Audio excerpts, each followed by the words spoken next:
From February 1996 through April 2000, Grain was an editor-at-large for Cooking Light, the world's most widely circulated Epicurean magazine with a readership of 5.7 million. His life goal is to help to convert habits that harm into resources that heal, both for ourselves and others in need. Grain, as you probably are aware, was born in London, England in 1934. That makes you 79.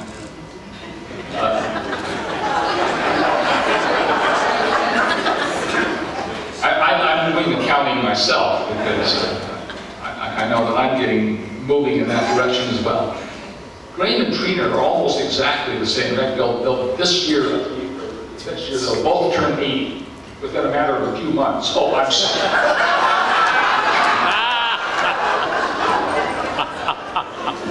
I hope Grain will share a little bit about how they met. It's really quite remarkable. As it says here in this, he and his wife Trina have been married for 57 years.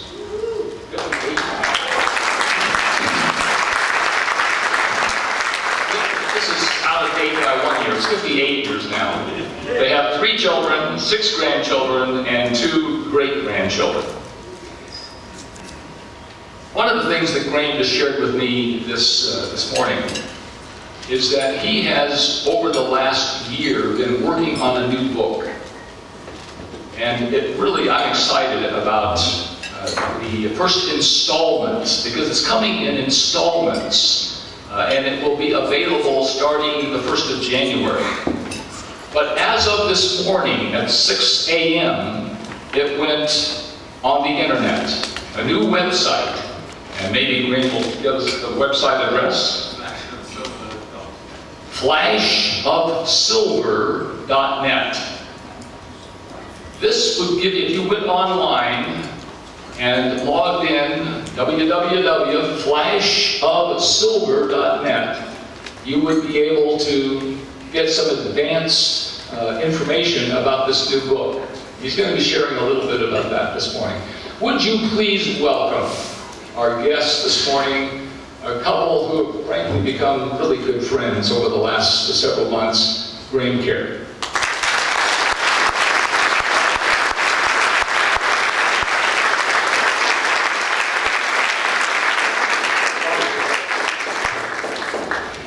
Well, about this time, I'm normally on my treadmill, so it's so nice to have had breakfast. By the way, can I just do one thing before we start? And that is to recognize the chef today. You know, I don't know whether you've ever made over 100 portions of scrambled egg. This is not an easy thing to do, and I think he did it extremely well. And his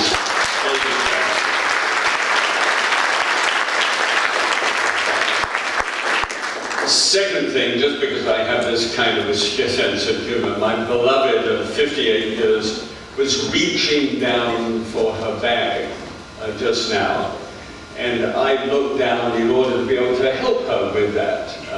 It's just a husbandly thing to do. So I grabbed hold of her foot and brought it up. It's a little disconnecting. There we are. We have a friend who actually started the Ministry of Youth with a Mission, which now has just cracked the 500,000 young people who are going out into all the world one way or another to declare the gospel. And Trina and I served in Youth with a Mission for 9 years, and that's when we got to know Lauren Cunningham, who's a dear friend of ours now. And he has a phrase which is so special to me, and I think will speak to what I'm about this morning. He says, humility is being known for who you are. So therefore, it is just who we are here today. You could say that pride, therefore, is being known for who you are not. Or you could say that humility is not being known for who you were. And what I was at one stage was somebody who Trina said, you are the most boring man in the world. And if you, I love acronyms. acronyms, by the way. That's my 10 years of service. And so I reduced that to an acronym to BMW, Boring Man World. So she said that, and I said, well, if you're so clever, why don't you produce this program that I was boring? And she said, okay, I will, and went down to the broadcasting people and told them that they were ruining me, apparently, and that she could do it better than they could, and they said, okay, go ahead. So Trina's twice nominated as television producer of the year for the Emmys for what she did with me at a time when women were not producing anything. So, well done.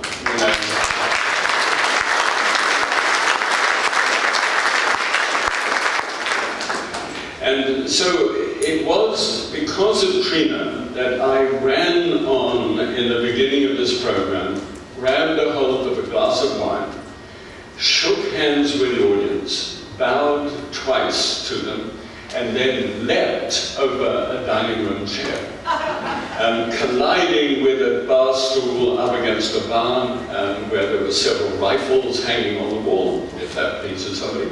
And then I told jokes which were indescribably awful. It's extremely difficult to find so many hundreds of jokes that are tellable on television. These were not tellable on television, but they happened anyway. We had a commercial break at the end of the joke so that it coincided with a punchline in case the audience didn't get it and I could escape through a commercial break, in silence. So all of this, you guys, entitles me to being a past celebrity. But I'm a present believer with you. And I so want to tell you our story today. And if possible, unsaddle that fellow who left that chair.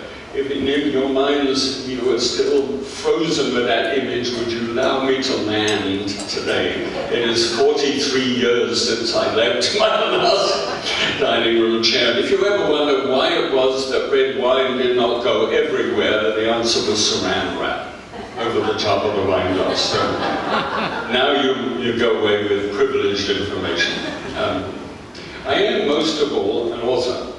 And my wife is a poet, and so we both love words and we both love to write them. And thank you, Carl. Indeed, this morning was the beginning of something special.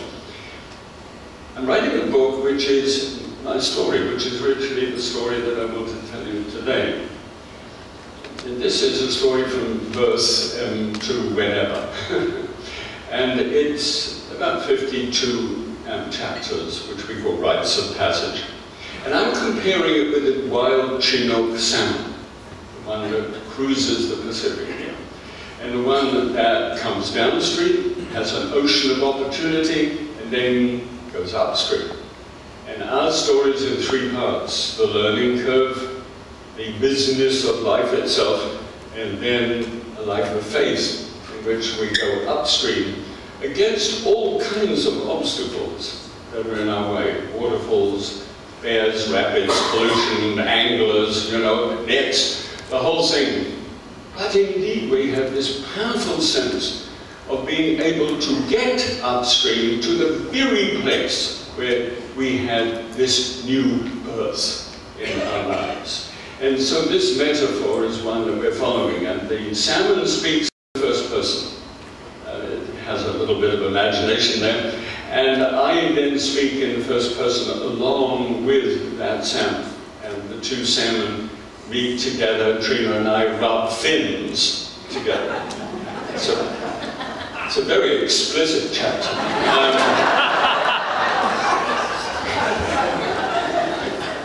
It's the joy of our lives at the moment. I come down after writing this in the morning, I come down to read it to Trina, and we are sharing the story. All over the world at the present moment. By the way, I didn't start my stopwatch. This is my trouble in the kitchen. This is my kitchen timer. And I never seem to remember to press it when the roast goes into the oven. So I've just gone through a whole bunch of things. You may be late. It is ticking. All over the world, especially in Africa, that we've been told recently that this story of Jesus is being told not in sort of serried ranks, church format exclusively now. It is actually being told in a circle as people gather under the big tree, the big plane tree, or whatever way that they have been gathering for ages to hear stories. And there are storytellers now, equipped with the gospel in an amazing way, telling the story of the gospel and the reason why this storyteller believes that that story is true. So very much we are meeting here, as we understood this morning, for the 28th time, gathered around a meal together in a comfortable place, to hear just one of us tell the story of Jesus and why they believe it's true. You could easily stand up, those of whom today have that personal relationship with Jesus, you could easily come and stand in my place. And you could tell your story and you would bless everybody here today. So I am just standing in the midst of you as one who serves. This, for me, is not about religion. And I try and tell my friends who are not believing as we do at the moment, this is not really about religion. This is about a relationship. About a God who wants a personal family-style relationship with us. And we are overwhelmed by the fact that we have one with him now. It's by his grace and it's by his behavior, by his words, by whatever he did when he walked amongst us. He made it possible for us to believe, and he spoke these things out, and we've read these things and we believe. And because we believe, we entered into a family relationship. So try and set aside all the things with the King James Version language, and let's try using day-to-day stuff to describe this relationship. It's really interesting, you know, I was reading about a German playwright. His name is G.E. Lessing, L-E-S-I-N-G. And he's really famous for something called Lessing's Ditch. He wrote about this in 1777. Really almost amazing about our history as a nation here. What he said was this. He said, I have tried to leap a great, ugly chasm many times, trying as a man of science to understand a man of faith who believes in miracles which therefore define God. And I can't, no matter how many times I try, I cannot leap that great, ugly ditch. And today we still have people, we have famous authors running around today who declare themselves atheists and say, declare themselves, I can't make it because I cannot connect miracles to God and prove it. And I need it to be proven to me. I don't know anybody who has proven anything about faith. Faith is something beyond the actual mechanical movement of you can't measure it so much. But when you hear it spoken out, you know that there's a measurement to those words. And you believe. It's a connection that has been going on now for 2,000 years of a relay race. Hey, I am, like Carl here, a borderline obsessive compulsive. I know Helen. Where's Helen? Where are you, Helen? Oh, here. Okay. Helen, he is borderline. He's not full-fledged. I'm borderline too. It takes one to know one. Okay. 20 years is a biblical generation. Jesus began his ministry when he was 30.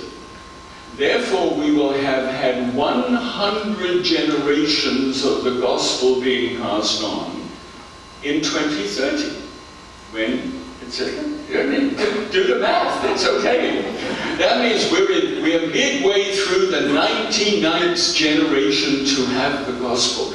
We have managed by storytelling and personal testimony that we believe that what was said is true. We have passed this on generation to generation. Doesn't that feel good? We're part of the race which is set before us.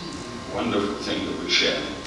And so we have people like Nising who never got to truly understand it, because I believe with all my heart he never got to sit down with someone who passionately believed that what Jesus said was true was in fact true. What he was trying to do is connect the crossing of the Red Sea to good science and the falling down of manna to good science. He was always trying to prove the biblical, and he missed the personal testimony. The testimony in Revelation says that we defeat that enemy who robs us with the blood of the Lamb, Jesus' story, and the words of our testimony, our story. The two link together and become the gospel which we are privileged to pass on. And you know one other thing, just for fun. The box in a relay race, when you run it, is 20 meters long. Isn't that strange that it's just enough space, like a generation is 20 years, and maybe we best communicate within the 20 years of the person who's following. I at 80 may well communicate to you at 60, and a 60-year-old to a 40-year-old. You think, work that math backwards. I talk to some children about Jesus, and they frankly look at me as if I'm gone out of my mind. I think a young man talking to young people is special. So that's my story. It's been my prayer that my story somehow may fit with your story. If you don't have that personal relationship with Jesus today, that you could not imagine any greater joy than any of us would ever have to think that our story might make a difference to your story. So, I'd like to start this off. My story starts off with a poem, because this was a time when Trina and I had, you know, it might have looked fun, the television program. But what was going on behind the scenes was a man who had climbed up a ladder of personality and had left his character at the bottom of the ladder. I simply was picked up and put on top of a ladder for all people to see, and there was nothing really going on behind that. It was just a big personality. And the trouble with big personalities is that they can be flattered and maneuvered and everything else, and fall into all kinds of traps and temptations, which I did, in which I heard Trina dig deeply. And because of that, she suffered for years with an inability to forgive me. I pleaded to be forgiven, but I couldn't be forgiven. I had a skeleton in the cupboard, and every time anything went slightly wrong, clatter, and there it was once again. And so Trina really had some major operations, and we had a major traffic accident, and she had to take all kinds of pills to keep the pain away at the beginning, and then became addicted to the pills. So the pills were taking the place of our relationship. It was not a pleasant time at all. I realized that the root cause of her discomfort and difficulty was me. And I loved her enough to say to her, I think you should return to the stage, which she was in, brilliant. And I will do everything I can to facilitate, but I think you need to be free of me. And she said, well, I will go upstairs and I will think about this one. Now this is about 3 months before the Lord arrived in our lives. And I want you to think now of the salmon. When the salmon are coming to that place when they're leaving the ocean of opportunity, leaving the world and beginning the trip upstream. What happens generally at that, there's a tidal change. And the tide begins to come in. If you could think of maybe the work of the Holy Spirit, who reveals things to us even before we know what it's all about. So the tide begins to come in, and something else happens with the salmon. Is that you get a massive rainfall in the mountains that runs down through the river. It's a freshet, I think they call it. And that carries the scent of the birthplace down through the rivers, and that very freshness is sniffed by the salmon, and the tide beginning to come in, and that begins that drawing in to the moment for that salmon to begin its run upstream, and for us as human beings to begin our run upstream as Christians. And this is what she wrote to me. So thinking of this, remember this is just a little ahead of knowing who he was. To be aware and love in faith is all one should desire. To try and learn and rectify some seeming wrong, this should be done.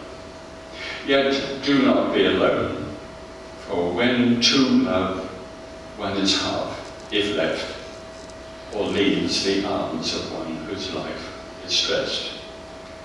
I prefer to be complete and walk with you along the street toward the other half of self, to learn with you, to help, to understand the way we lost ourselves. We have the right to right the wrongs to each we made. No one alone is wrong. No one alone is right. In marriage, we are one, and love is ours, not flight. She came down and handed that to me, and my heart burst. It was a wonderful moment. We were together, and nothing like what it was when we were together as Christians, but it was a marvelous moment. I had offered her the freedom from me, and she had decided not to leave. So that was the beginning of it. I once woke up in the morning and I thought I heard inside my head, you know, I don't hear sort of booming voices, but it was an inside feeling, you know what I mean. It is not system, it's sequence. And that was all. Nothing. I was just left with that. There's nothing systematic about the way God does things. He does them sequentially. And I think what he really looks for is what I call the Tao. Now that's what some of us look for if we have investments every morning and discover a joy or sense of failure. The Tao, in essence, is the degree of willingness. And so we were at that stage willing. We were in love, and the past was to some extent hadn't been exactly stated as forgiven, but it was somewhat behind us. We had an opportunity to search. So Trina has the most amazing experience, which is measurable. Now here is a testimony which is measurable.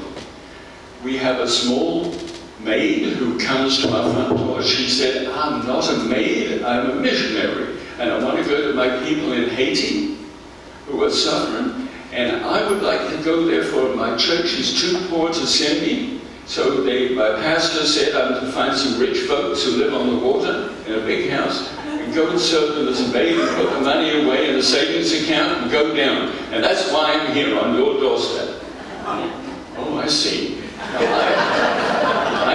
I was a sort of esoteric Buddhist, you know, because there was no church parade for esoteric Buddhists. So if you were Church of England, it meant that you had to polish yourself up and be on church parade. So I became an esoteric Buddhist. The trouble is, the sergeant rather nobbled me and said, "Oh, so you're an esoteric Buddhist, I see."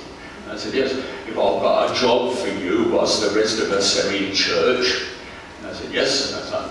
And so he gave me a tin of kiwi brown boot polish and took me to the latrines and introduced me to the wooden seats, which I had to polish. So I rapidly became Church of England again. But in Trina's case, she went to, it's her story. And I just tell you the bit that how it ended with me, because I knew nothing about this. Ruthie went back to her church and said, "There's a lady in the house where I'm serving and she needs Jesus. And I just don't know how to get to her." And the pastor says, it's prayer. So the whole church in Wilmington, Delaware, inner city, naked light bulbs hanging from the ceiling, prayed for Trina. And they fasted. In the 3rd month they fasted when nothing had happened in the first 2 months. Then they put a 24-hour clock up and they signed up so that she was never left unattended. And they prayed and they fasted during that time. At the end of that time, Ruthie said, Mrs. Kerr, why don't you get baptized? That's the first time she ever mentioned Jesus to us. And Trina said, okay, well, the water might do me some good. So she went to this small place in Bethlehem, Maryland. And the pastor's name was Chester Friend, pastor of Friend. And all the folks came from Wilmington, Delaware in 2 battered old school buses, and they brought all their instruments in castanets and maracas and things. They came down with drums and drums to celebrate this amazing experience of Trina being baptized, which she was. She came out of the water. They said, do you want to tarry? And she said, well, what's that? And they said, that's waiting for the Holy Ghost. And Trina said, well, I might as well as I'm here. You know, it was... you see what I tell you about relationship rather than religion? This is not that religious, okay? She kneels down in front of this very small cross, and a bright light hits her face. She opens her eyes and she sees a man in front of her. Now, we will not get into any theology on this one. The man smiles at her beautifully, reaches forward and touches her heart with a touch that she felt. He said something which she cannot remember, and then disappeared. She went back home that night. Now you need to know what the physician had told me. Our doctor, who said, I'm a Roman Catholic, and you know, I need you to know that Trina, right, is going to have to go to a mental institution for an indeterminate period of time to be detoxified from this awful brew of chemicals that she has received. She was taking up to 60 milligrams of Valium a day. She was walking into the wall and missing the door. And every now and again it would break out and her eyes would become blood red and there would be spittle around and she'd scream and scream and scream. I mean, this is a horrific experience for a man who loves God. So I was told that she was going to have to go away maybe a month, maybe 5, whatever it took, but it would have to be gradually done. Trina came back from that church that night, now unmeasurable to any scientist who wants to listen. And she took every one of those medications and she put them in what we call the loo, and she pulled the chain. And they went round and round. She said it was a strange looking rainbow of pill colors, and they went away. She slept that night without any assistance for the first time in years. She awakened the next morning and ran to a mirror to look to see whether her eyes looked like Ruthie's. Now, Trina's eyes were glazed over. They looked rather like a dead mullet. I don't know whether you ever inspected a dead fish on a slab, but hers were glazed over. And she looked, and her eyes were fresh and clear, you guys. They were completely sparkling, just like the wife of my youth.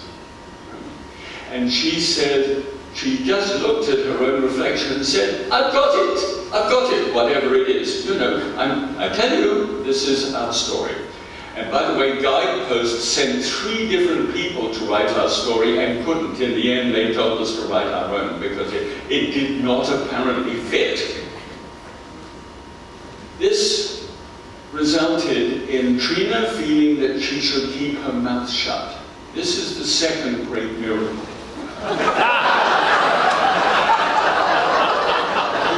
I mean, return just for a moment to the loo and the pills going down. I won't list all the pills for you, but let me tell you, it was a wicked group. To go cold turkey overnight overnight means, in medical terms, you have strong potential for going into a coma. That's the reason why they step it down as they do. And so any man of science will tell you that anybody who does that and survives that, in fact gets up the next day and has a one, has to be a miracle. This is what the physician told me. Graham, you need to know that you're in the midst of a miracle and God has done this in your life. Come on, you need to know that. But I didn't have that meeting with that doctor immediately. What happened to me was I was simply coming back home from a trip, doing some reporting, and I walked in the front door and Trina was different. I mean, really different. She greeted me lovingly, she was kind, she was gentle, there was no problem. It was just like, it was nearly Christmas, so I thought, hey, this is Christmas, this is cool, this is fine. There were no tracts left around. She didn't immediately, sorry pastors, she didn't immediately go to church. She didn't write Jesus loves you in Vaseline on the shaving mirror so that when you had a shower it would come out. We have a friend who does that to this day. It's very, very good when it's done in very expensive hotels. Anyway. There was nothing. The only thing that happened was, strangely, she met with Ruthie in the closet under the stairs where we kept the brooms. And I could never quite understand what they were doing in there. Apparently they were praying for me in a closet. That was the one closet that they chose to pray. And I didn't know this. So you guys, Trina kept her mouth shut. 1 Peter 3 speaks about a man being won to the word without words. But just simply by observing his wife's behavior, which I did. I just saw this gorgeous creature return to me as the wife of my youth, and she was just lovely, and the kids loved her. Everybody loved this woman of whom we were previously scared. Unusual, measurable, yes, to the physician who said to me, it's a miracle, Graham. So I went outside. We had a big tree in the garden. It's supposedly the oldest tree in Maryland, but you know, there are probably 100 of them. And I walked up to the tree and I said, okay, God made you, I have no doubt. God made me, I accept that, you know. But you, unless I'm very much mistaken, do not have a personal relationship with God. I sure don't, but apparently Trina does. So I like a miracle too. My attitude was rather the same as saying, Trina has a platinum, credit card, and I have a Sears revolving credit, and I would like to get the same kind of credit card. It was that kind of inquisitive.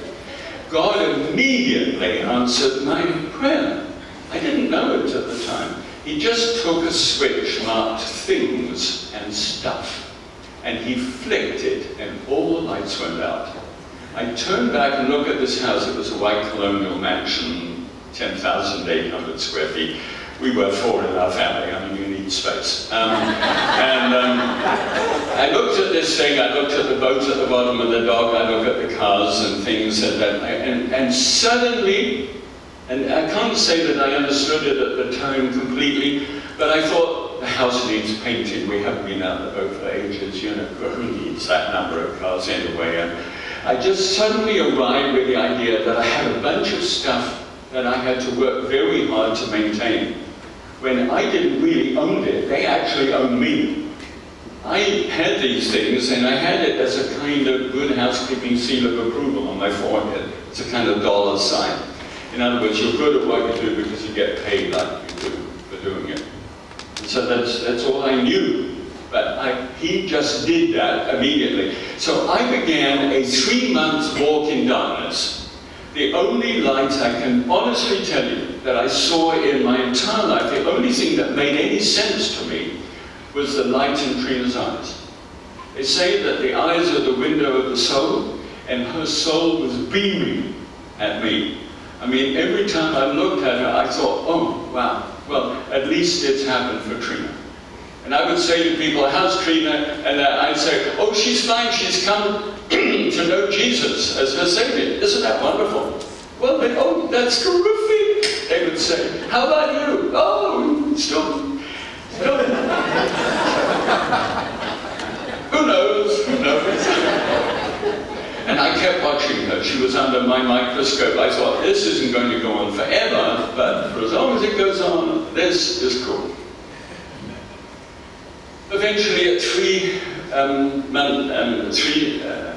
total months later, which is always me dragging behind her in terms of bus salvage, as Trina repeatedly reminds me, is more mature than I am in the Lord, which I am certainly happy with, even if I hadn't been dragging the chain for 3 months. Anyway, so I get to the stage of being asked to do a special program for youth in Hull. And I was to do something that could be played on a basketball court about nutrition. And I was really keen on this. And I did 12 episodes in one day. It's the first time I've ever done anything for nothing. In my whole life, I even bought at a Red Cross jumble sale a pair of riding breeches for £10, I think. That's the only donation I ever made to anything which made any sense. And I got a pair of breeches for it that I needed. So it really wasn't a donation. I was on my knees at the end of that day, clutching a Bible which I've been trying to read so that I could get to have a relationship with Trina like she had. And I was furious. I was tired, I was spinning, and I was simply shouted at the ceiling, forgive this, what do I have to say to you to get to know you like Jesus? Like Trina, sorry, like Trina. And in my, right at that moment, I was cross, but I was asking, and I think I had a degree of willingness. I think I wanted to go upstream and join Trina in that stream. I wanted a relationship for me then, not a credit card, but for me. And I then opened my mouth and said, Jesus, I love you. I was very far from feeling melting or, aware of anything that he had done for me. I knew I needed a relationship that Trina had. And it was her testimony that led me to understand that such a thing was possible. Now, you guys, I cannot describe the feeling of going from exasperation to pure joy in just those few words. Jesus, I love you. 4 words. And I sat on that floor and I don't know. I mean, I used to say when you're a kid and you're sitting in a warm bath and you're sluicing up and down to build a wave, and then you stop, so you, and it spatters it, and then your mother cries out, you've got water on the floor again. It's that kind of extraordinary childlike joy. Wonderful experience. And that began the Run-Up River. Now, I'm going to tell you just one story of the Run-Up River. And I came across the end of the bed one day to Trina when we were just very, very new. And I said to her, I don't know that God speaks to us individually. I think it's through the Bible, and you read that, and then he brings that back to mind. That's how it works. Trina goes. So I'm getting her a glass of water. I remember this so cute. And I walked back from getting the water to her bedside. And I said, I think the true face of Satan is the compromiser. And she looked at me and she said, where did you read that? And I said, well, I don't know. Let's ask Pastor. So we went to the pastor of our first church. And we asked him, and he said, well, I would say significantly that it's true but I don't know any verse which specifically says that. And I will look it up and see and ask some friends. And he came back and said, no, there is no specific on that one, but certainly we feel that it is true. And it may be a rhema. What is a rhema? Rhema is something where God actually speaks to individuals and tells them something that they need to know ahead of when they need to know it. Whoa, really? Now this was big news for me because I couldn't measure this. This was beyond measurement. There's no question of doubt at the moment that when I wave my hands, I'm getting in the way of radio signals and television signals and wave signals. You know, this air is filled with them. You can't see them. You have to have a device to be able to turn on to them. And now suddenly I realize the possibility that a human being could actually receive something by way of a message from God. So this message was true. So I thought, well, we should do something about this, and Trina agreed. So what we decided we'd do, we had a little symbol made for our family, that we would live for Jesus without compromise. And that was it. We had a dove descending on the world, and that was, we had a special stamp made for it. And I know if I was God and I had one of my little ones down there making claims about what they were going to do with their lives, I think I would want to test that out to make sure that they weren't going to run around and you know, do something. He has such a big reputation, he doesn't really need to worry about one person running around and spoiling it. But I think that he does like it for our sake, that we would say something and then live it. And so, it was tested. I was shaving myself one day, and I had half my face shaved. I don't know whether you guys have ever done that, but this is the first time in my life I'd ever done that. Some of you are wearing beards, and it's been a few years since you've done it. But I got halfway. And I remember it because at the moment that it was halfway, I got another word. And the word was, I want a credit on your TV show. Now, I remember this was so acutely that I pointed back at myself and I said, ha ha ha ha, that's you, buddy. God Almighty, maker of heaven and earth and all things, does not need to have a credit on a TV cooking program. And I laughed at myself and it was ridiculous. But it wouldn't go away. It kept on happening. Now, I was a teacher at the moment. Go on. I was an adjunct professor at Cornell University. Adjunct means you don't get paid, you know, you're just there and you think you're special because you're called a professor. And I told my students something extraordinary has happened to me since I was here last, and I'd like to invite you to come back this evening out of hours after your parents have stopped paying for all of this, and listen to a personal story that I have to tell you. And 400 students turned out to listen to my testimony. 2 of whom were outraged that I should be in a state-run institution talking about religion. And they complained to the dean. The next morning the dean had me in and said, you've got to make a very clear distinction between your religious, personal life and this institution. You cannot speak about Jesus here. And I said, but surely, you know, this was out of hours. It doesn't matter, it's on campus.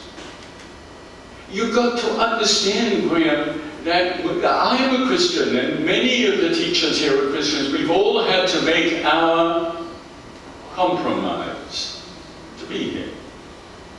And the word compromise, since we have been told, you know, I didn't want to tell him he was satanic. Not a good thing.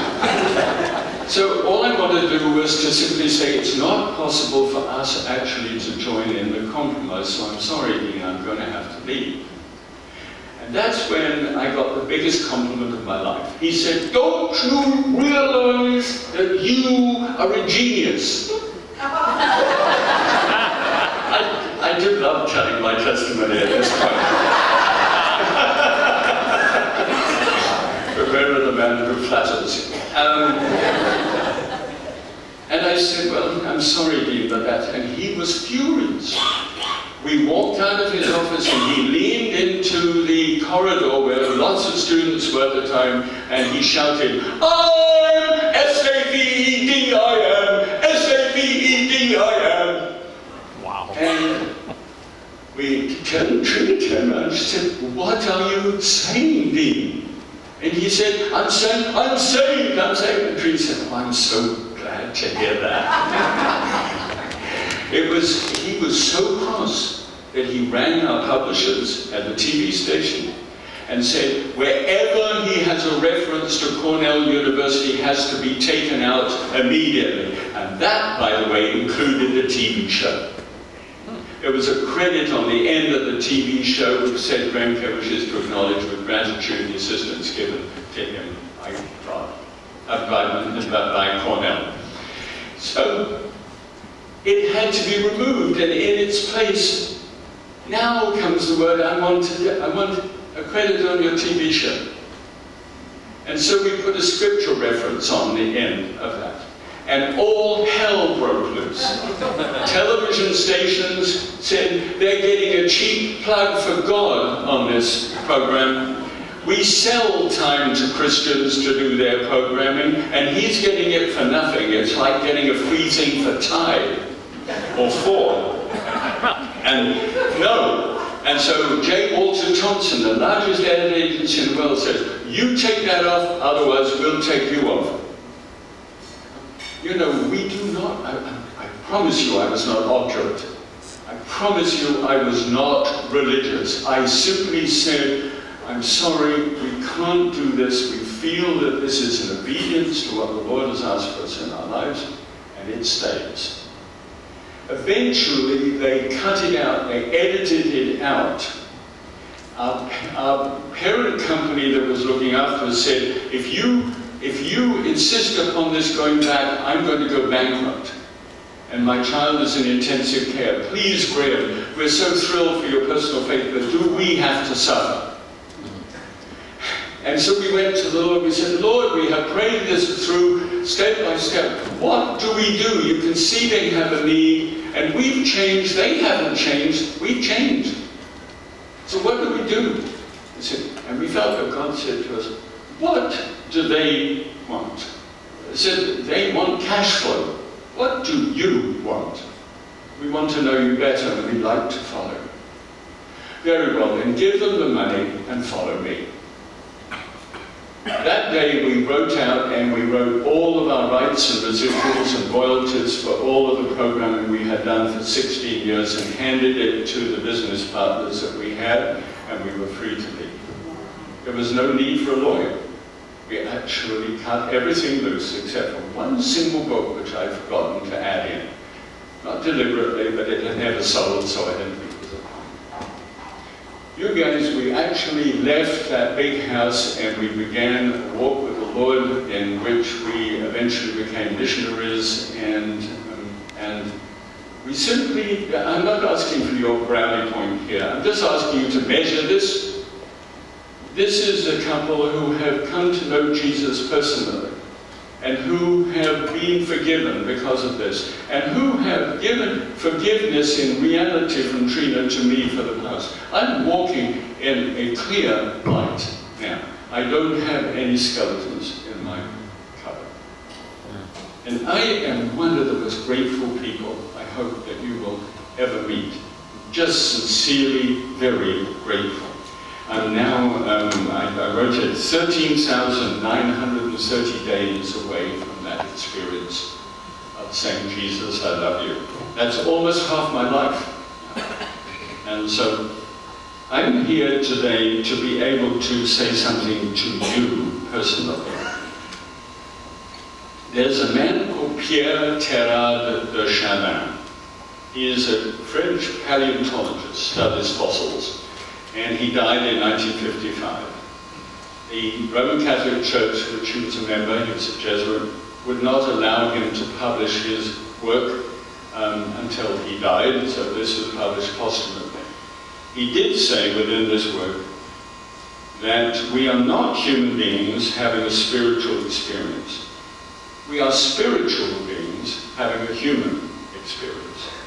So the way I see it is we are spiritual beings having a human experience until we come to the end of that, and we then resume our spiritual experience.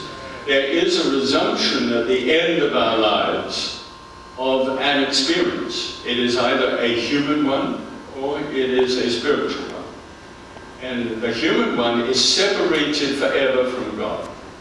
The spiritual one is back in His presence. We exit our body, we are present with the Lord face to face. And I only ask you now, please, to consider with me just a couple of things as we do it. I see I've got 1 minute and 6 seconds left, so I'm just going to stop that so that it doesn't buzz at me. And 2 and 4. In the New Testament, Jesus says, I tell you the truth. 73 times.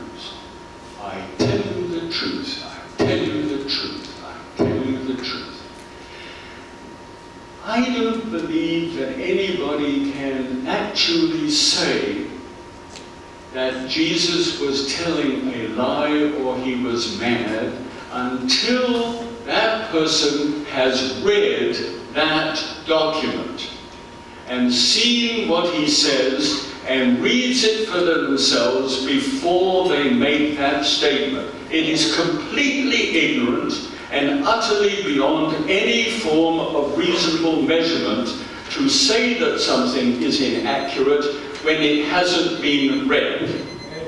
Is that reasonable? Okay, it's now buzzing. Can you stop it? It's still running. Why does it do that? If you keep on pressing either that button or that, it has to. I have terrible hearing, so I can't ever hear anything that tells me to stop.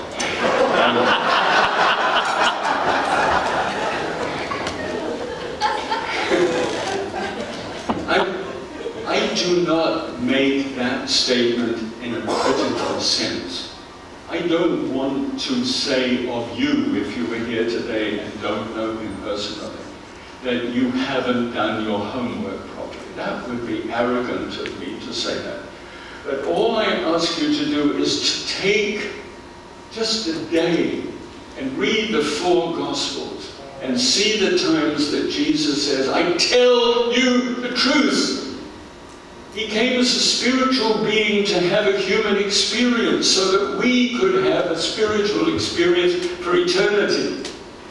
That's why he came, because of the great desire that God has for a personal relationship with us. The very least we can do is to read the report of what he did and what he said at the time, and then simply ask God, tell me what I should do. I can't tell you what to do. I have no right to do that as a human. I'm actually a spiritual being having a human experience, so maybe I do. I'm going to ask you this question then for the person who may not have that relationship right now. I'm going to ask you this question. And I wrote it down. Do you feel the tide is turning? And has been turning for some time? Do you feel that the rain is falling and you can sniff out something that seems extremely real and for which you are yearning? Does it feel like it's the right choice for you to make? That you would swim upstream regardless of whether that looks silly or not? It's to relinquish whatever you might have as control over yourself and say, Jesus, you're going to be Lord of my life, and I'm going to go upstream, and you're going to help me to know how to do that. I can promise you this, you will not go alone. You will go in a shoal of others who are here today, who are making it upstream with us. And you will go with He Himself who said, I will never leave you and never forsake you. You will certainly not be on your own. Millions upon millions of lives. This is why we have a faith that has lasted 2,000 years. Then I would like to ask a second question of a second group of people. You who, with me, have the same wonderful relationship with me. Have you gone halfway? Have you met an obstacle? Have you stopped at something which is too big for you to overcome? Whatever that is. It is true of the salmon will leap high if it has a deep pool from which it has to start. And it goes to the very depths of that pool and then gains speed as it comes through the water and breaks through that surface and goes up over that mountainous torrent of stuff coming towards us and clears it. You can only leap if you go deep. And so the question that I have for you is rather like rededicating ourselves to the journey. I have stopped to some degree. I have been walled in like the Alwa Dam, which has now been removed, and it is like that removal now allows me to go back up all the way that you want me to go up. So those are the two questions. And now, if you would pray with me. So let's. And by the way, don't bow your heads. I'm sorry. I know that's an ecclesiastical mechanism, but we're in a sequence now, not in a system. When you think of it, the eyes are the window of the soul. That's where I saw Jesus entering.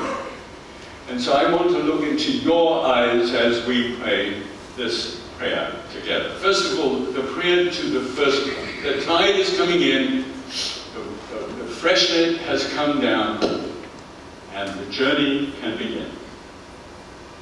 Would you please, therefore, pray silently with me?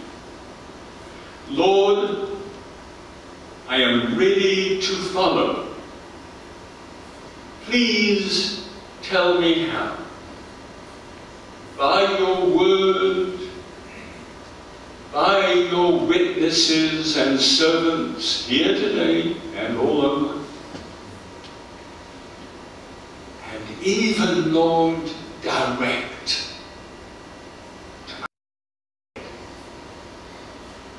Thank you, Lord, for entering my life. Amen. The second one, let us pray together, and I will join you very much in this. Lord, I want to go deep, deeper than I have ever been in you, so that I can, by your Holy Spirit, find the strength to continue to fight my way upstream against all the modern obstacles of my day. Lord, lead me deep.